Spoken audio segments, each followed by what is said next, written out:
নমস্কাৰ। সৰু সৰু কিন্তু ভয় লগা কিছু ভৌতিক ঘটনালৈ প্ৰত্যেক দিনাখনৰ দৰে মই ঝৰ্ণা আহিছোঁ আপোনালোকৰ কাষলৈ। আৰু আজি লৈ আহিছোঁ হাইলাকান্দিৰ পৰা বলেন দেউৰীয়ে লিখি পঠিওৱা এক বৰ শিহৰণকাৰী অভিজ্ঞতা।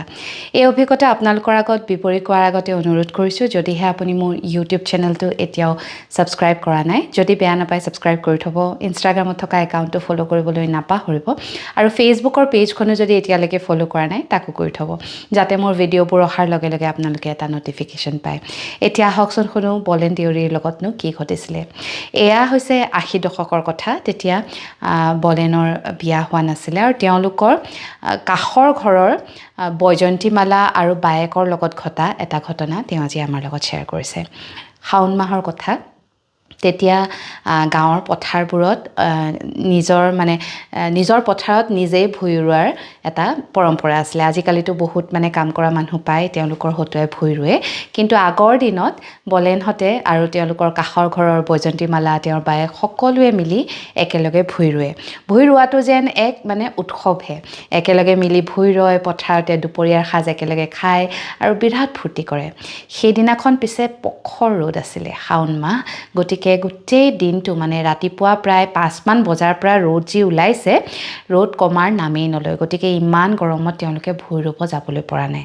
আৰু গৰমৰ পতাপত পথাৰত বহুত পানী আছিলে বোলে, আৰু তাত মাছো ওলায় তেতিয়া বহুত মাছ তেতিয়া গৰমৰ কাৰণে মৰিছিলে। গতিকে যিহেতু ভূঁই ৰুব যাবলৈ পৰাই নাই, বৈজয়ন্তীমালা আৰু তেওঁৰ বায়েকে ভাবিলে যে পথাৰত থকা মাছ কেইটামান উঠাই আনো, দুপৰীয়া সাজ আজি মাছেৰে ভালদৰে খাম। সেইবুলি বৈজয়ন্তীমালা আৰু তেওঁৰ বায়েক পথাৰলৈ গ'ল। তেওঁলোকৰ ঘৰৰ পৰা পথাৰলৈ প্ৰায় 3 কিলোমিটাৰ বাট, আৰু যাওঁতে তেওঁলোকে পথাৰে গৈছে। গোটেই বাটটো একাঠু পানী, কেতিয়াবাতো একঁকাললৈকে পানী। কিন্তু যিহেতু ৰাস্তাটো তেওঁলোকে চিনি পায়, গতিকে সাৱধানে তেওঁলোক গৈছে। গৈ মাছ মাৰিলে, তাৰপিছত অলপ পথাৰতে বহিলে, টেঙা লৈ গৈছিলে দুটামান, তাতে বহি টেঙাও খালে। উভতি আহোঁতে প্ৰায় সাজ লাগিবৰে হৈছিলে। দুপৰীয়াৰ ভাত সাজ খাম বুলি গৈ তেওঁলোকে মাছ মাৰোঁতে কেতিয়া সাজ লাগিবৰ হ'ল গমেই নাপালে। পিছে যেতিয়া সূৰ্যৰ প্ৰতাপ অলপ কমিছে, তেতিয়া তেওঁলোকে গম পাইছে নাই, বহুত দেৰি হ'ল, ঘৰলৈ উভতি যাব লাগিব, নহ'লে ঘৰৰ মানুহে আহি এতিয়া হুলস্থুল কৰিব। আৰু যিহেতু অলপ সূৰ্যাস্ত হ'বৰ হৈছিলে, সেয়েহে তেওঁলোকে ভাবিলে যে পথাৰে যোৱাতকৈ কাষেদি এটা লুংলুঙীয়া বাট আছিলে, সেই বাটটোৰে যাব। সেই বাটটো অৱশ্যে একেই 3 কিলোমিটাৰ মানেই হয়, কিন্তু তাত পথাৰৰ পানী নাই। অৱশ্যে ৰাস্তাটো একেবাৰে বেয়া, তথাপিতো খোজকাঢ়ি ধুনীয়াকৈ যাব পৰা যায়। সেয়েহে বৈজয়ন্তীমালা আৰু তেওঁৰ বায়েক দুয়োজনীয়ে খোজকাঢ়ি আহি আছে, হাতত এটোপোলা মাছ। আৰু আহি তেওঁলোক এটা চাৰিআলি পালেহি, কেঁকুৰি এটা পালে। সেই কেঁকুৰিটোত গাঁৱৰে বৈজয়ন্তীমালাহঁতৰ গাঁৱৰ কেইঘৰমান মানুহ উঠি আহি তাত নতুনকৈ বসবাস কৰিবলৈ লৈছে। ওচৰতে তেওঁলোকৰ পৰিয়ালৰ মানুহ এঘৰো আছে। সেই কেঁকুৰিটো পালতেই তেওঁলোকে দেখিছে, ৰাস্তাত তেতিয়াও কোনো ঠাইত ধৰক বোকা পানী আছে, আৰু বোকা পানীত মাজে তেওঁলোক খোজকাঢ়ি গৈ আছে। কেঁকুৰিটোত তেওঁলোকে দূৰত দেখিছে এটা কণমানি কেঁচুৱা, প্ৰায় 8-9 মাহমান হ'ব, চুঁচৰিব পাৰে। সেই কেঁচুৱাটো অকলশৰে ৰাস্তাৰ মাজত অকণমান বোকা নিচিনা আছিলে, সেই বোকা খেচি খেলি আছে। খুব খিলখিলাই হাঁহি আছে কেঁচুৱাটোৱে, আৰু অকলে খেলি আছে। বৈজয়ন্তীমালা কেঁচুৱাটোক দেখি একদম মন্ত্ৰমুগ্ধ। তাই যেন কেঁচুৱাটো উঠাই মৰমহে কৰিব। কিন্তু সেই কেঁচুৱাটো দেখাৰ লগে লগে বায়েকে অলপ কিবা এটা ধৰিব পাৰিছে। তেওঁ লগতে বৈজয়ন্তীমালা হাতখনত থাপ মাৰি ধৰি কৈছে, ৰহ, ওচৰলৈ নাযাবি, এইটো মানুহৰ কেঁচুৱা হ'ব নোৱাৰে। কোনেও নিজৰ সন্তানটিক এনেদৰে বোকাত অকলে এৰি খেলি থাকিবলৈ নিদিয়ে, আৰু খেলি থাকিবলৈ দিলেও ওচৰত অন্ততঃ কোনোবা এজন থিয়হি বা বহি থাকিব। গতিকে এইটো মানুহৰ পোৱালি নহয়, এইটো নিশ্চয় কিবা এটা ভেলেকি নিশ্চয় আপোনালোকে জানে, মোহিত কৰিবৰ কাৰণে কৰিব বিচৰা এটা যাদু। গতিকে বৈজয়ন্তীমালাৰ বায়েকে তেনেকৈ ক'লত বৈজয়ন্তীমালাই অলপ ভাবিছে যে হয়তো কথাটো এইটোতো মানুহৰ কেঁচুৱা, এনেদৰে অকলে কোনেও এৰি নিদিয়ে, আৰু সাজ লগাৰ সময়তো বিশেষকৈ নেৰে। গতিকে দুয়োজনী ইজনী সিজনী হাতত ধৰি ৰাস্তাৰ একদম কাষে ল'ৰাটোক পাৰ হৈ কেঁচুৱাটোক পাৰ হৈ তেওঁলোক খৰকৈ ঘৰলৈ বুলি বাট লৈছে। অলপ দূৰ যোৱাৰ পিছতে তেওঁলোকে জপংকৈ এটা শব্দ শুনিছে। ৰাস্তাৰ ইটোপাৰে আকৌ এখন প্ৰকাণ্ড বাঢ়নী বাৰী। সেই বাৰীখনত যেন কিবা এটা বস্তু পৰিছে।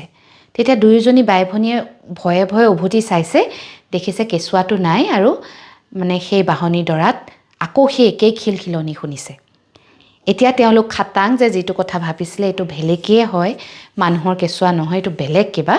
আৰু সেই কথা গম পোৱাৰ লগে লগে দুয়োজনী মানে সেই পখৰ গৰমতো ঠাণ্ডা লাগিছে গাটো, বিৰাট ঠাণ্ডা লাগিছে। এতিয়া আগুৱাই যাবলৈ তেওঁলোক দুয়োজনীয়ে ভয় কৰিছে। ওচৰতে তেওঁলোকৰ পৰিয়ালৰ মানুহ এঘৰ আছিলে, যি গাঁৱৰ পৰা উঠি আহি সেই কেঁকুৰিটোত বহিছিলেহি।